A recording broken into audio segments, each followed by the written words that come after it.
Imagine this. A man who survived 6 years of the deadliest war in human history. And when it was finally over, he chose to visit the very place where it all ended. This is the story of Winston Churchill, and the moment he walked into the ruins of Berlin to see Hitler's bunker with his own eyes. But the real question is, why did he go? It was 1945, Europe was in ruins.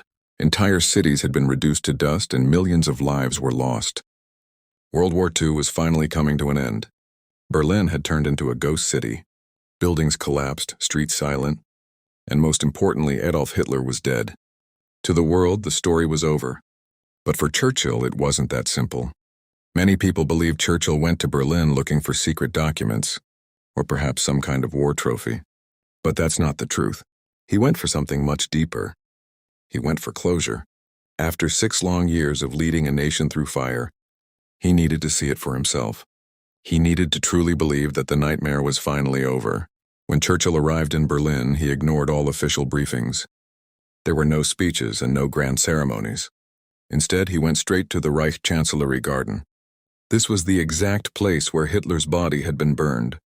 He stood there silently. There was no dramatic reaction and no powerful speech. There was just one thought in his mind. Is it really over? Then he tried to enter the bunker itself. But inside it was pitch black. The air was thick with a terrible smell like a sewer. The stairs were slippery, covered in mud and filth. Churchill was 70 years old at the time, and the war had taken a heavy toll on him. He tried to go deeper into the darkness. But he couldn't. He became exhausted, out of breath, and was forced to turn back. As he came back to the surface, he noticed something. A broken chair lying in the dirt. Someone told him, that was Hitler's chair. Churchill paused. Then he slowly sat down on it. He took out a large cigar, lit it, and just sat there in total silence.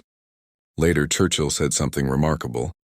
He said, "My hatred for the Germans disappeared the moment they surrendered." This wasn't a moment of revenge. It wasn't even a moment of victory.